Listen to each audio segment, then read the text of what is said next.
¿Cuáles son las peores dietas para deportistas? ¿Cuánta proteína y carbohidrato necesitas? ¿Es bueno entrenar en ayunas? ¿Qué suplementos son más útiles? ¿Qué cambios debemos hacer después de los 40 o los 50 años? De esto y mucho más hablo con el invitado de hoy, Francis Holloway, un pionero en el campo de la nutrición deportiva, referente mundial en antropometría, exnutricionista de River y de diferentes equipos de la NFL, asesor del Comité Olímpico Internacional y del Comité Olímpico de Estados Unidos. Francis es una de las personas que más tiempo lleva trabajando la nutrición deportiva al más alto nivel, pero la mayoría de lo que comentaremos hoy es aplicable a cualquier deportista, tanto si es amateur o simplemente recreativo. Pero antes de pasar a la entrevista, déjame hacer un recordatorio rápido de los patrocinadores de este podcast, que son We Botanics y Coffee Café. We Botanics empezó fabricando aceite de CBD de calidad, pero actualmente ofrece muchos productos adicionales para salud femenina, para longevidad, como NAD y precursores de NAD, de los que he hablado en episodios anteriores, o tienen también un triple magnesio, que parece que es el suplemento de moda y está bastante justificado. Más allá de los beneficios conocidos, un estudio reciente en más de 6.000 adultos concluyó que una mayor ingesta de magnesio se asocia con mayor volumen cerebral y menor daño en la materia blanca, dos marcadores clave del envejecimiento cerebral. Las personas que consumían unos 550 miligramos diarios respecto a 350 tenían un cerebro que parecía un año más joven. En estudios animales, el magnesio reduce la pérdida sináptica, la inflamación y la acumulación de placas amiloides. Lo importante, por supuesto, es priorizar el magnesio en los alimentos y lo encontramos en verduras de hoja verde, frutos secos, semillas, legumbres, chocolate muy negro, etc. Pero la realidad es que la mayoría de personas no llegan a ese nivel de 500 miligramos al día y un suplemento como el de We Botanics podría ayudar.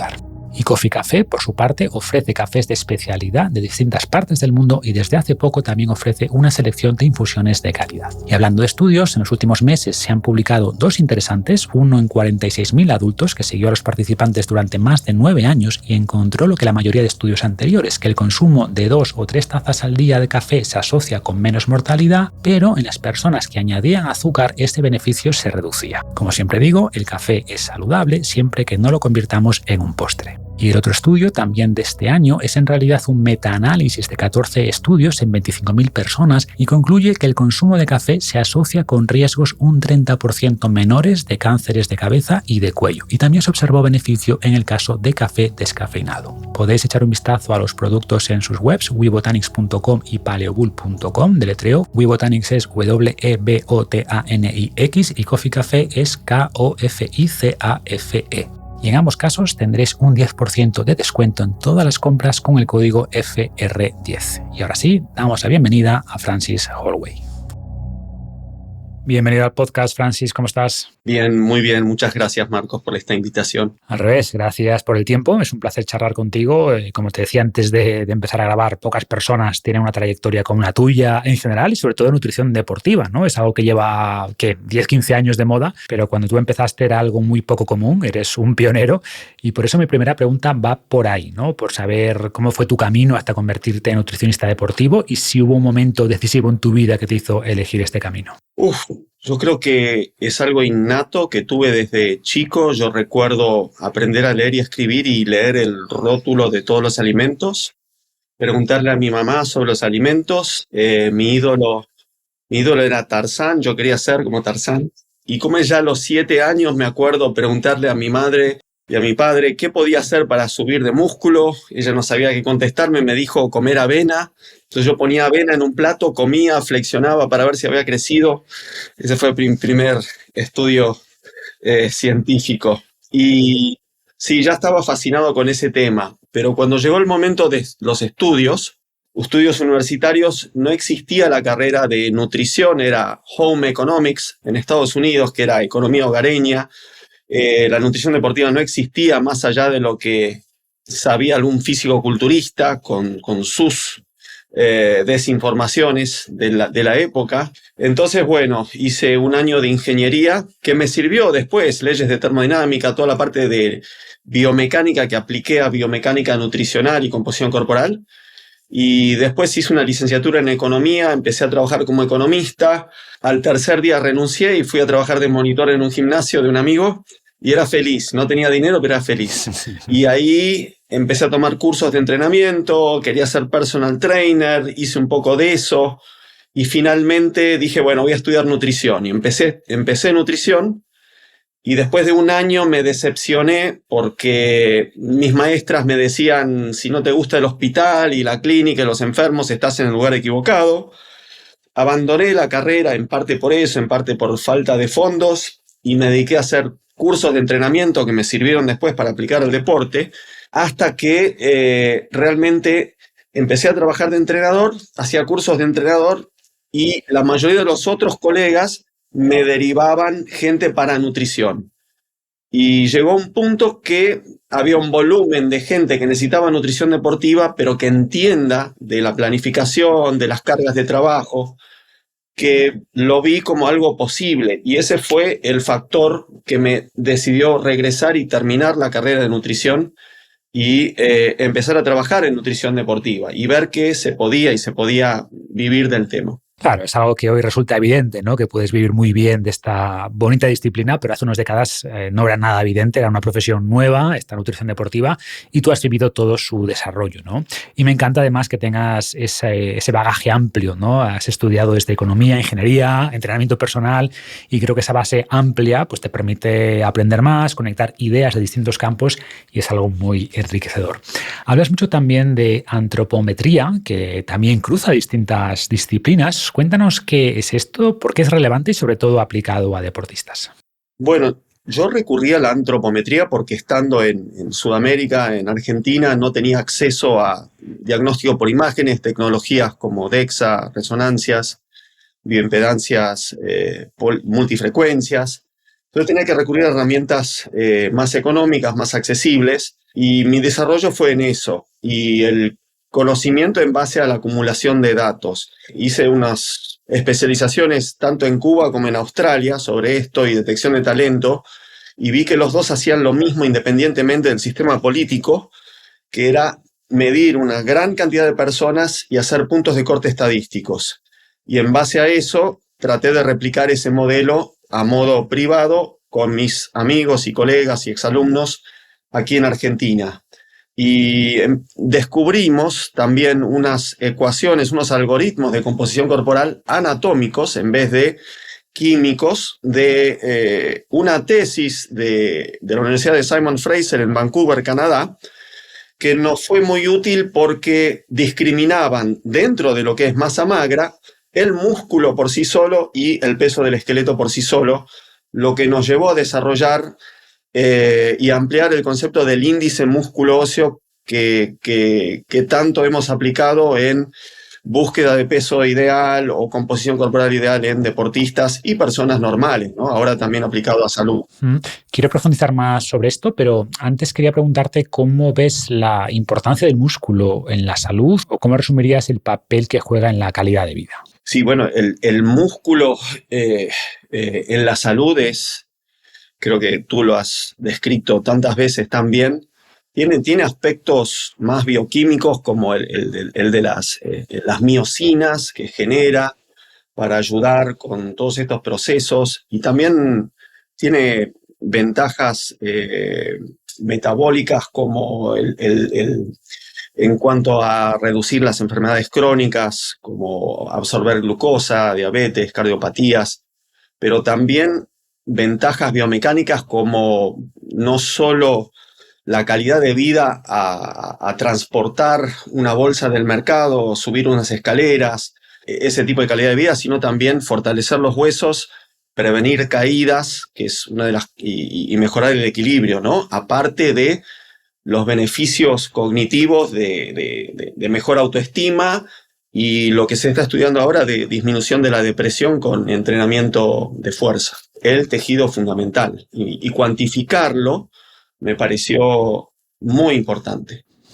Pues hablemos de cuantificar estas variables. Hablabas antes del peso ideal o seguramente habrá que hablar del ratio músculo-grasa, ¿no? O vemos en deportes como el fútbol, que ahora los futbolistas tienen mucho más músculo que antes.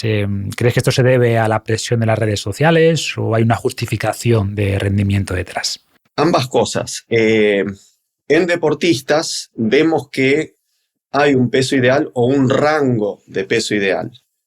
Por ejemplo, hay países como Australia y Cuba que tienen muy bien catalogado el peso para cada deporte, para cada actividad, para lanzadores, saltadores, fondistas, velocistas, por ejemplo.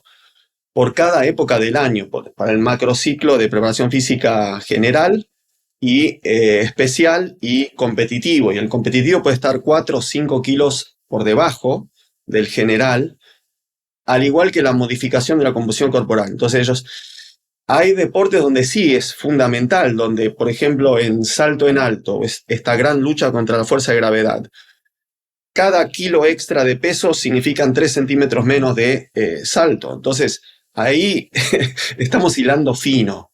Después hay otros deportes como, por ejemplo, el rugby, donde no es tan importante tener un porcentaje mínimo o puede haber una variación diurna de 2 kilos que no es grave, pero depende mucho del contexto y de la exigencia biomecánica de ese deporte. Claro, o sea, hay unos rangos aproximados y, por ejemplo, hay clubes de fútbol que penalizan a los jugadores si están por encima de, yo qué sé, el 12% de grasa o lo que defina, ¿no? Que en parte tiene sentido, como dices, pero que tampoco sé hasta qué punto es bueno aplicar esas estadísticas generales a todos los individuos, ¿no? De trabajar 20 años con futbolistas de élite, ¿cuántas veces escuché? Si yo subo 1 o 2 kilos, realmente lo noto. Esas fracciones de segundo a una pelota dividida. Y también hemos medido con GPS los recorridos y recorridos a altas velocidades, por encima de 15 kilómetros por hora. Y es notorio cuando hay diferencias de 2 kilos de tejido adiposo, por ejemplo. Ahora, tu pregunta y tu observación sobre la musculatura de los jugadores de fútbol, ese es un tema muy interesante. Nosotros hemos llegado a la conclusión, cruzando datos de rendimiento y de aptitud física, de que hay un rango ideal de musculatura relacionado para cada esqueleto, o sea, un tamaño de motor para cada chasis en fútbol, en diferentes deportes. Y en fútbol vemos que eso va entre 4,0 y 4,5 kilos de músculo por cada kilo de esqueleto. Y vemos, hay un nivel máximo de hipertrofia muscular que es 5,2, por ejemplo, en europeos caucásicos, 5,5 en afroamericanos, afroeuropeos, pero que cuando el jugador de fútbol supera ese 4,5 ya se pone muy pesado, tiene más incidencia de lesiones y no rinde tanto. Entonces esos muchas veces son los jugadores que el técnico coloca en los últimos 20 minutos del segundo tiempo por la explosividad. Y también hemos visto que en la época de la pandemia muchos jugadores de fútbol usaron su tiempo para muscular. Puedo pensar en el caso del Bayern Múnich, que tenía unos jugadores de fútbol tan muy musculados. Y fue muy impresionante ese cambio, pero al año terminaron casi todos lesionados. Entonces, sí, hay más músculo que en la década del 90, en la década del 2000, pero algunos se han excedido y eso ha sido contraproductivo para el rendimiento. Entonces, no es un tema de maximizar ni minimizar, es un tema de optimizar, ¿no? La cantidad de músculo, la composición corporal de acuerdo al deporte, al puesto de juego y al esqueleto individual de cada deportista. Claro, influirá también no solo el músculo total ganado, sino dónde está ese músculo nuevo y también cómo se ha logrado, ¿no? O sea, con qué movimientos, ¿no? Porque en función de eso pues podrá tener mayor o menor transferencia al juego y a la prevención de lesiones. Sí. En deportes de equipo y deportistas siempre estamos hablando de músculo generado con entrenamiento, con ejercicios dinámicos. También hemos visto aumento de masa mitocondrial o un poquito de VO2 máximo con algunos que otro kilo aumento de músculo, a diferencia de hipertrofia tipo físico-culturista, ¿no? Eso es, tenés mucha razón en eso. Decías antes que te iniciaste en la antropometría porque no contabas con medios más sofisticados, pero si el dinero no fuera un problema, ¿qué métodos usarías? O cuéntanos mejor qué métodos existen y cuáles son más precisos. Bueno, todas estas son herramientas. Las herramientas todas tienen alcances y limitaciones, especificidad y aplicación, las 4 normas metodológicas de toda herramienta. Entonces, yo creo que lo más útil y lo más usado actualmente, aparte de pliegues, por ejemplo, puede ser bioimpedancia eléctrica, sobre todo los aparatos de multifrecuencia, los que cuestan más de 1.000 euros, no los monofrecuencia de 50 euros, ¿no? que eso básicamente es un software adentro que estima el porcentaje más probable de acuerdo a peso, estatura, sexo y edad. Pero los multifrecuencias son bastante fáciles de usar, útiles, aunque un poco caros. A mí me gusta mucho el DEXA, la densitometría ósea, con las máquinas Hologic o Lunar, pero hemos tenido problemas. Por ejemplo, trabajo mucho hace 6 años con fútbol americano y la mitad del equipo no entra en la máquina. Entonces hay que cortarle los pies, cortarle la cabeza o el brazo izquierdo. Lo mismo con baloncesto. Y es un protocolo que lleva unos 20 minutos con la máquina y la máquina no es transportable a lugares, pero si se tiene eso es muy lindo. Después en investigaciones clínicas también están resonancia magnética, que es otro método. Podemos dividir todos los métodos en anatómicos y químicos. A mí me gusta el método anatómico, porque yo veo el rendimiento y también la salud como músculo que mueve huesos, ¿sí? Motor que mueve un chasis. No es masa magra que mueve contenido mineral óseo. Entonces, por eso me gusta con nutrición y ejercicio cuantificar el músculo. ¿Y qué es lo que tiene que mover? El DEXA, por ejemplo, solo mide el contenido mineral óseo, que es 1/3 del peso del esqueleto. Pero lo que tiene que hacer, y la masa magra involucra órganos y otros tejidos. Entonces, todos tienen su alcance, su limitación, su porcentaje de error. Si tengo que hacer investigación en nutrición o suplementos, me encantaría acceder a DEXA para ver un antes y después. Y de manera práctica para ir a un vestuario o evaluar juveniles en un lugar específico, la antropometría podría llegar a ser más útil, ¿no? Siempre y cuando minimizamos el error técnico de medición y medidas duplicadas, calcular las bandas de confianza para saber dónde estamos. Sí, todos los métodos tienen su margen de error y pueden tener variaciones y tampoco hay que obsesionarse con el porcentaje exacto, yo creo. Correcto. Pero si hablamos de las típicas pesas de baño de bioimpedancia, quizá no de 50 euros, pero de 100 o 120, ¿qué precisión tienen o cuánto nos podemos fiar de lo que nos dicen? Bueno, te contesto muy simple con un ejemplo. Tengo un amigo físico-culturista de Paraguay, 1,75 m, 100 kilos, con todos los abdominales marcados, ¿sí? Los pliegues todos debajo de 10, y con esas máquinas a él le da un 20% de grasa corporal, cuando en realidad tendrá entre un 5 y un 10. O sea, lo que hay dentro de estos aparatos económicos es un software con un algoritmo, y lo que hace, nosotros tenemos que cargar datos verbales. Por ahí te toma el peso, pero tenés que cargar la estatura, tu sexo, si sos varón o mujer, tu edad y si haces actividad física o no. Hay una sexta variable que es la corriente que pasa a través del cuerpo, que es supuestamente el método de medición.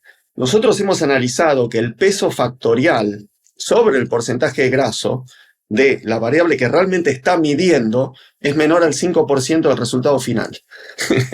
O sea, yo los llamo estimators porque son estimadores. También te pueden estimar el metabolismo basal sin medir el consumo de oxígeno. O sea, es un algoritmo con una ecuación de regresión múltiple que estima el porcentaje graso más probable si tienes una composición física normal. Entonces, en un fisicoculturista te da 20% cuando tiene un 8%. ¿Se entiende? Y el problema no es cuando se hace la primera medición, el problema es cuando se hace un seguimiento. Si alguien aumenta de músculo y mantiene su grasa corporal, supongan que aumenta 2-3 kilos de músculo y mantiene su grasa corporal, este aparato va a indicar que porque aumentó el peso y la relación peso-estatura, en el algoritmo va a documentar como un aumento de grasa, cuando no fue un aumento de grasa. Y lo mismo me pasa cuando hay una lesión y el deportista deja de entrenar y pierde algo de músculo, supongamos que se mantiene la grasa corporal, pero estos aparatos me dicen que aumentó la grasa corporal por la proporción en relación al peso. Entonces me puede dar información incorrecta para tomar la decisión nutricional incorrecta, y después con los aparatos multifrecuencia, los de 3.000, 5.000 euros, como el InBody o el Seca, esos son mucho mejores, mucho más confiables, pero noto que una persona de cada 10 que evaluamos, por algún motivo de lo que llaman artifacts o partes de su composición corporal interna, da cualquier cosa. Pero en los otros 9, el 90% de los casos son muy confiables. En resumen, los in-body son bastante fiables y las básculas de baño baratas no lo son, ¿no? También hay que entender que los cálculos, esas regresiones se hacen a partir de una población general y cuanto más te alejes tú de esa población promedio, como el caso de tu amigo, pues menos precisos o menos aplicables serán los cálculos o los resultados para ti, ¿no? O sea, serás como un outlier, por así decirlo, Exacto. y por tanto menos representado estarás. Eso por un lado. Y por otro, que esa señal eléctrica, que es, como dices, un factor de muchos o de varios que se consideran, también puede variar de un día a otro sin que se modifique tu grasa, ¿no? Simplemente en función de tu nivel de hidratación, si tienes más o menos glucógeno, etcétera. Exactamente. Bueno, por ejemplo, nosotros 2 cosas respecto a esto. Primero, todas las ecuaciones de regresión, inclusive las con antropometría, siempre reflejan, son un reflejo de la muestra utilizada para desarrollarla.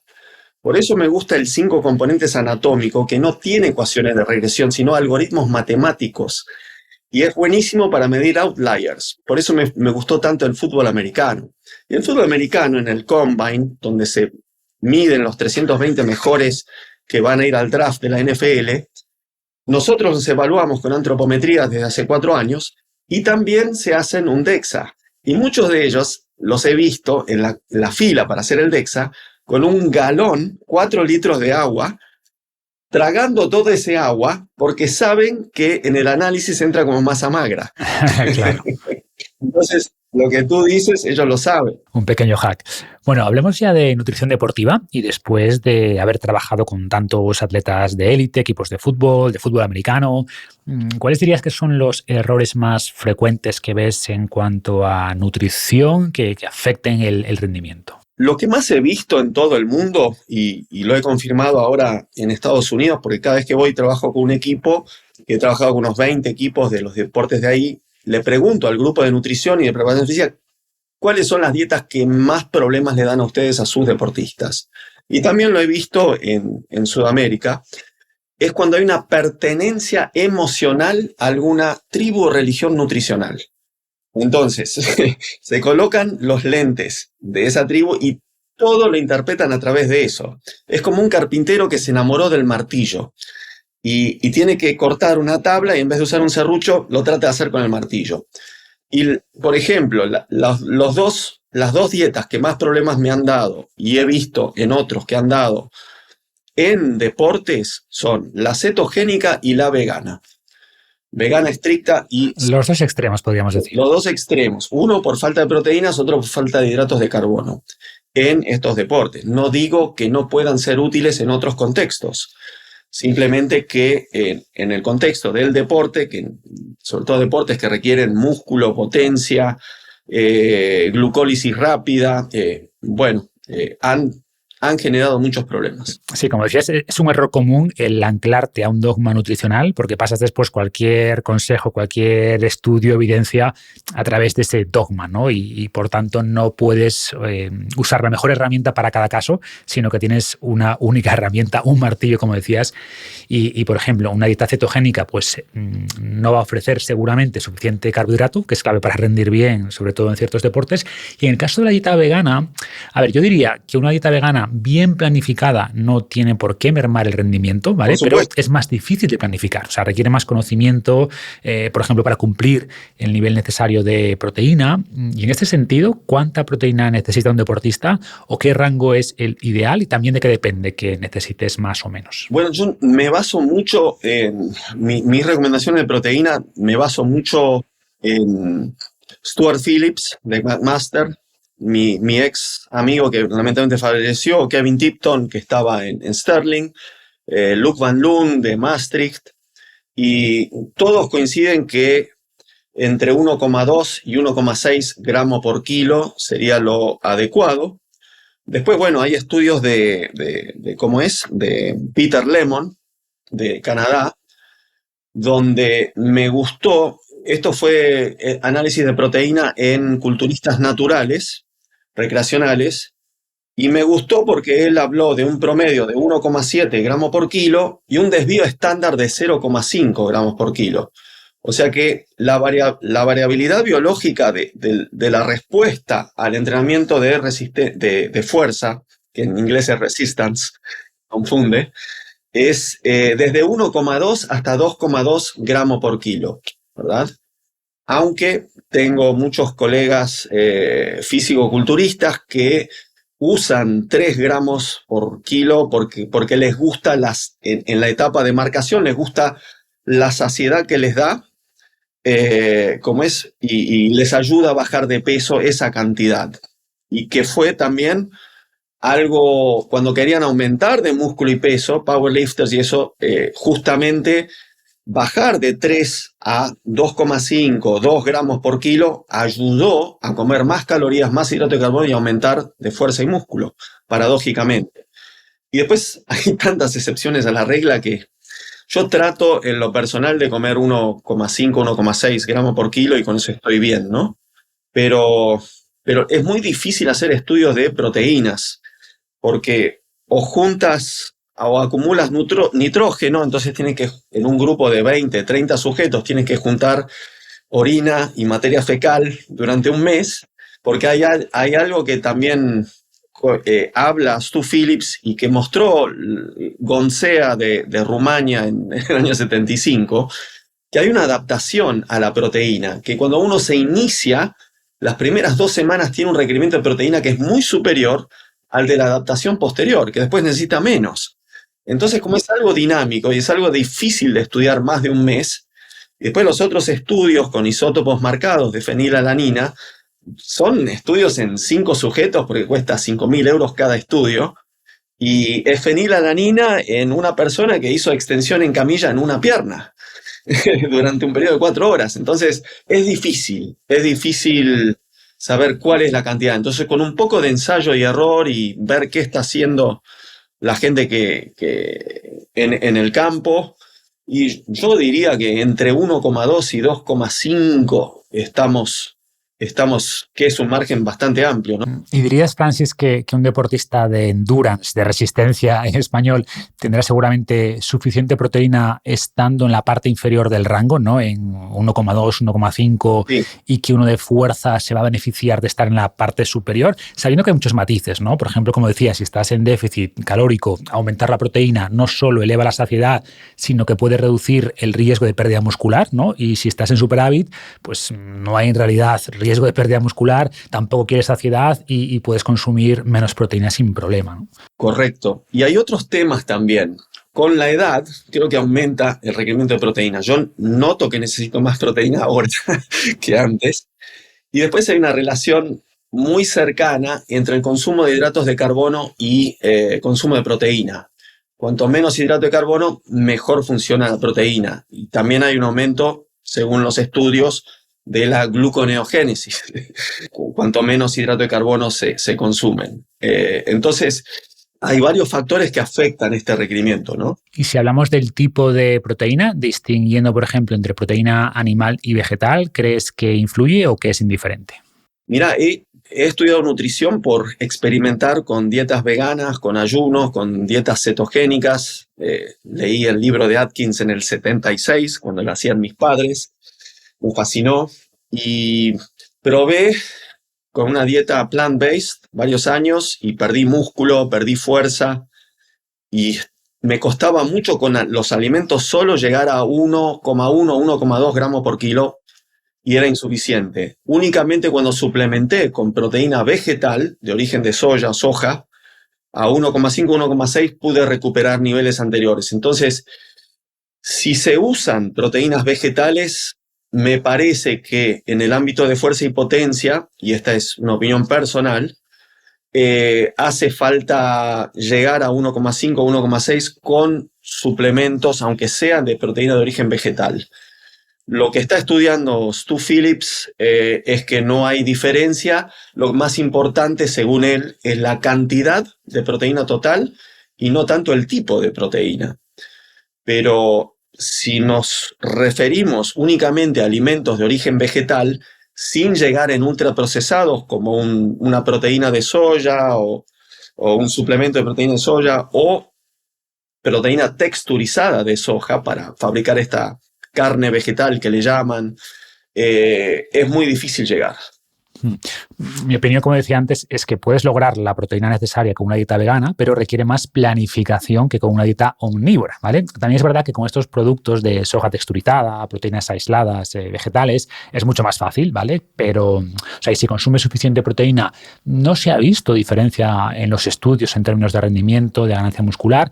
Siempre, repito, que se coma suficiente, pero en cantidades bajas, ¿no? De 0,8, 1 gramo por kilo, sí es probable que se note un peor resultado con proteína exclusivamente vegetal, pero esa peor calidad, entre comillas, se compensa simplemente subiendo un poco la cantidad, o eso parecen indicar los estudios. Coincido 100%. Yo hice un desglose, un día de insomnio, en mis tantos días de insomnio, uno de mis talones de Aquiles. Hice un Excel con los aminoácidos esenciales y todos, y de alimentos de origen vegetal, bananas, plátanos, papa, patatas, nueces y, ¿cómo es? Y espinaca. Y vi que todos tienen los 8 aminoácidos esenciales en cantidades suficientes y con una dieta de 1.600 calorías, solo en base a esos 4 alimentos, uno puede cubrir el requerimiento de la OMS de los aminoácidos esenciales. Y aún faltan 1.000 calorías. Entonces, creo que se puede, pero sí, hay que... Después, otro problema que veo con la alimentación plant-based o vegana es cuando alguien quiere, por estética, hacer una alimentación de, por ejemplo, marcación para culturismo o fitness, donde quiere proteínas de alta calidad, desprovistas de hidratos de carbono, calorías y grasas. Porque todas las grandes fuentes de proteína veganas o plant-based traen aparejadas hidratos de carbono o grasas. Entonces, no hay un equivalente real de claras de huevo, de pechuga de pollo, de pescado blanco, ese tipo de cosas. En ese contexto muy particular se dificulta. Claro, volvemos a lo mismo, ¿no? O sea, necesitas tirar de proteínas aisladas, otras proteínas texturizadas, que son Correcto. más procesadas, que no digo que sean malas, ¿eh? Yo las consumo a veces, pero bueno, no son técnicamente alimentos naturales. Mencionaste ahora las calorías. ¿Crees que es importante para un deportista contar las calorías, asegurar que come lo necesario? ¿Cómo lo planteas? Yo utilizo 2 abordajes, uno cualitativo y otro cuantitativo, por lo general.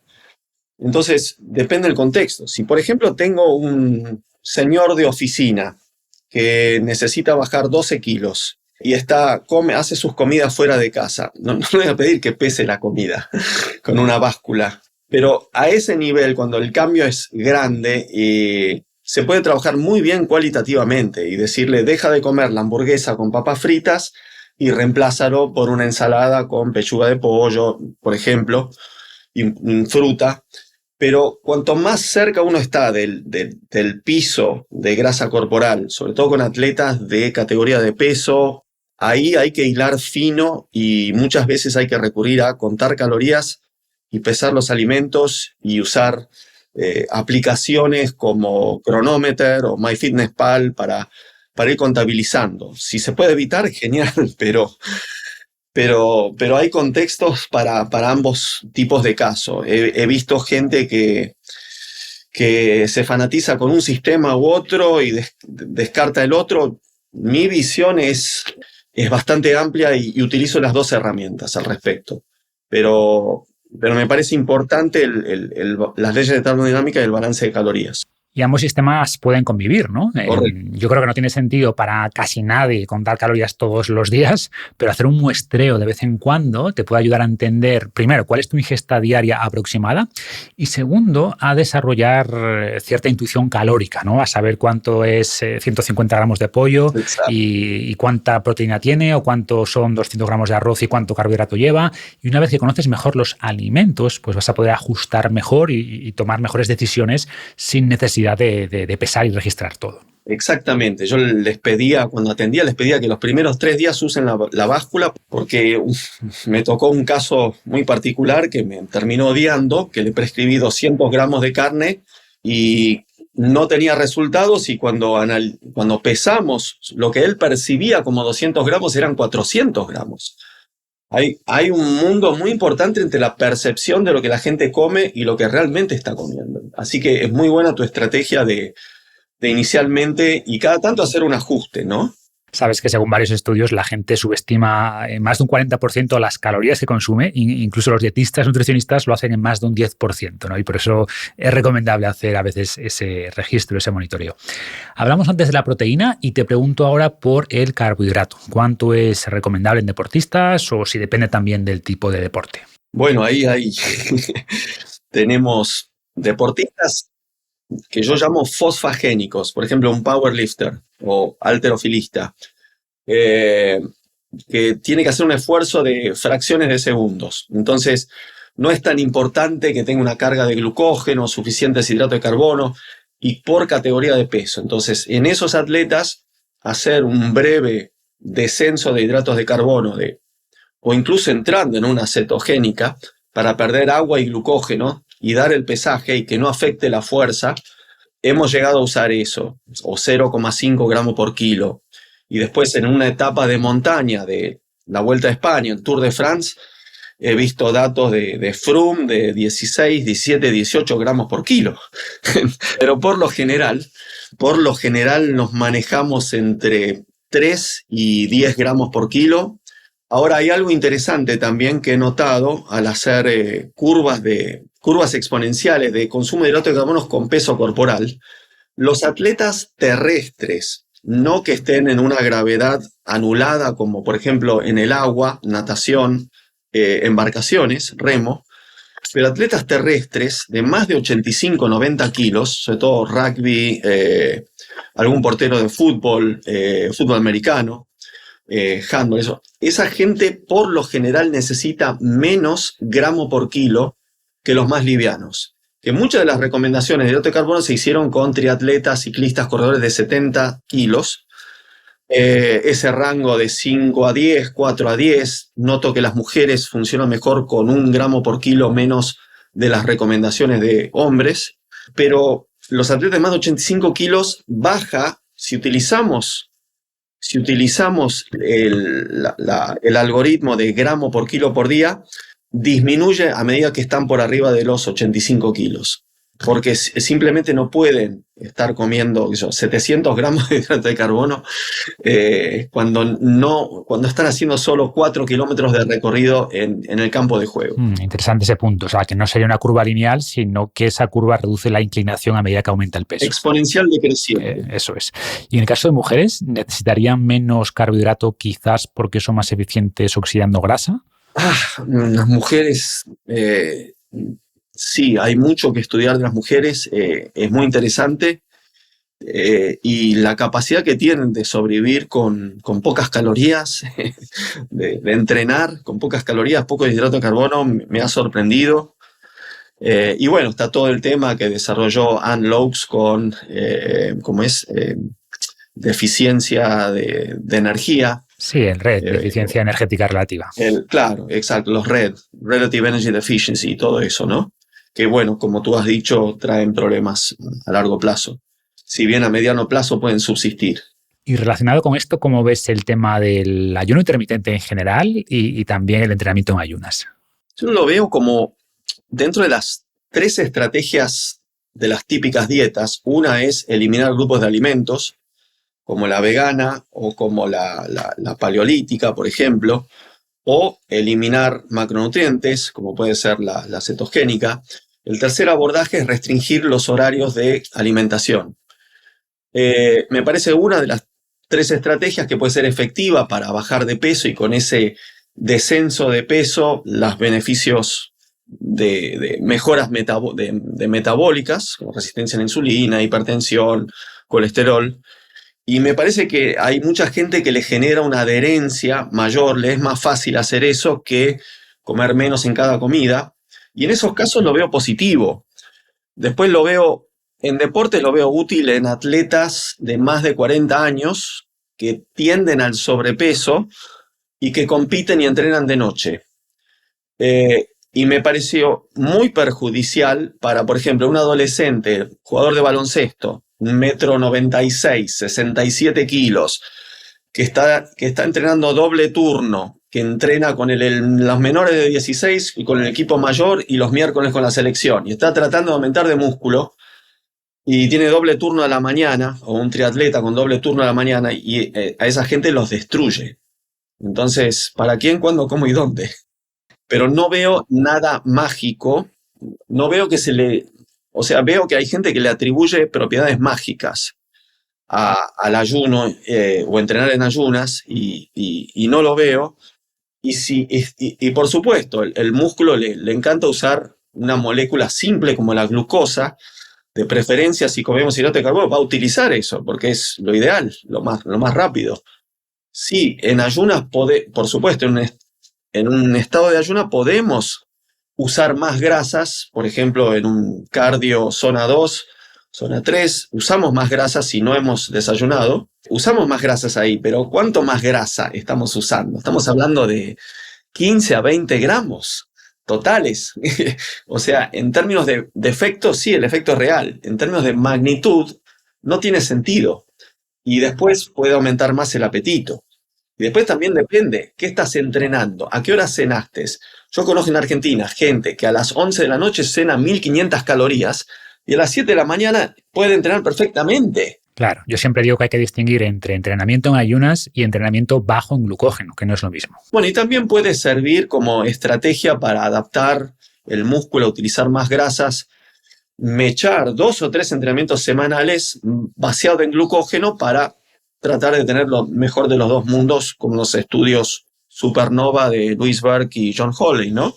No sé cuál es tu postura al respecto. Muy similar, sí. O sea, yo lo veo como una herramienta y según los estudios en entrenamientos cortos de 45 o 60 minutos, que no sean muy intensos, no se ha visto pérdida de rendimiento por entrenar en ayunas y mucha gente se siente más ligera, más cómoda, quizás entrenan a primera hora y no quieren tener nada en el estómago. Pero claro, si vas a entrenar, hacer una tirada de 2 horas o vas a competir, pues hombre, entrenar en ayunas o con poco glucógeno no te va a ayudar para nada, ¿no? Entonces, Exacto. no le veo problema para la mayoría de personas que no entrenan tan duro. En deportistas más avanzados se puede usar, como decías, ¿no? Como una estrategia puntual para favorecer ciertas adaptaciones, pero entendiendo bien cómo usarla y sobre todo sin dogmatismos, ¿no? Como decías, evitar pensar que hay algo mágico aquí. Y cuando caes en esos dogmatismos vienen los problemas, ¿no? Exactamente. Y siguiendo con el concepto de herramientas, quería preguntarte por los suplementos, que lo dejo para el final porque estarás de acuerdo conmigo que son mucho menos importantes que todo lo que hemos comentado hasta ahora. Pero si tuvieras que priorizar 5, te voy a pedir, ¿cuáles serían y por qué? Y si no llegas a 5, pues también sirve, los que veas.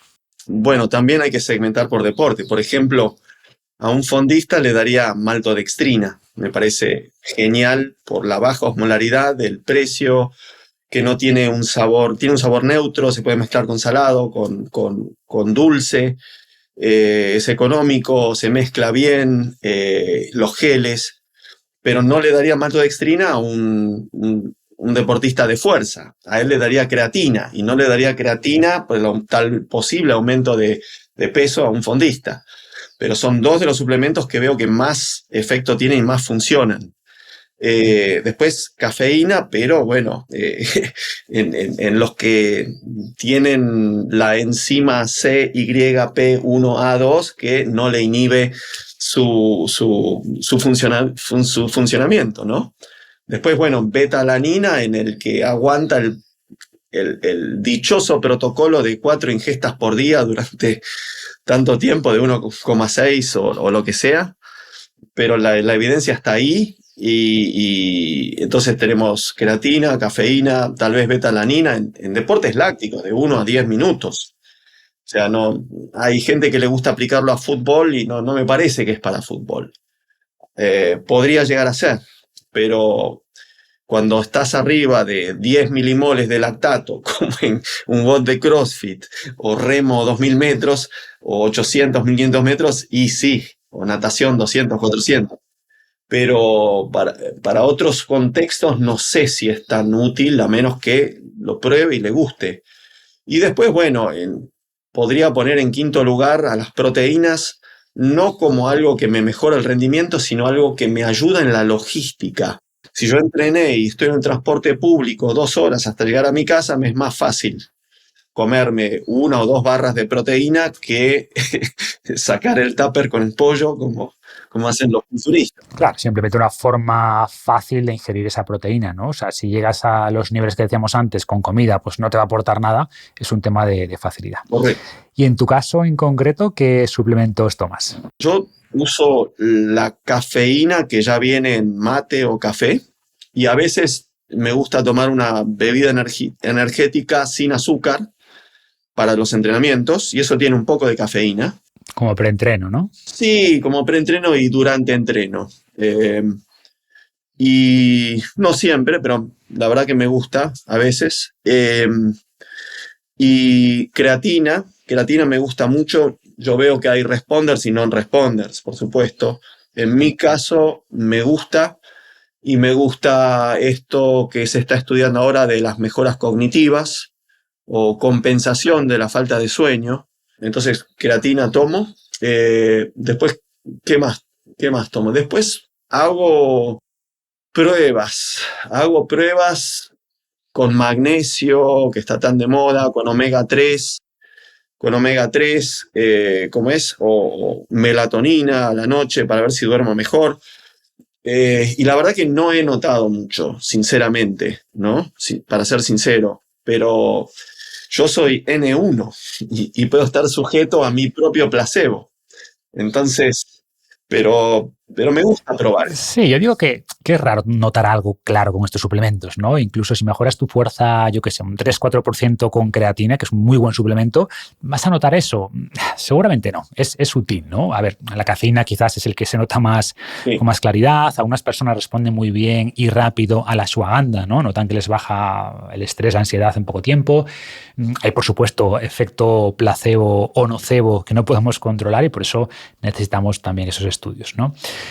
Cambiando de tema, algo que me interesa en tu caso es qué cambios has hecho en tu nutrición y tu entrenamiento en los últimos años, ¿no? Si es que los has hecho, ¿no? Pero se habla mucho de que a partir de los 40, a los 50, a los 60 hay que ir ajustando ciertas variables de nutrición, de entrenamiento. ¿Ha habido cambios en tu caso al ir superando estos hitos o sigues haciendo lo mismo que hace 20 años? Bueno, mi objetivo ahora, con 61 años, es mantener la fuerza y el músculo, mi prioridad, fuerza y músculo de los últimos 30 años. Esa es mi prioridad. Y he dejado, en cambios de entrenamiento, he notado que necesito un día más de descanso. Luego de un entrenamiento de fuerza o con pesas, necesito más descanso.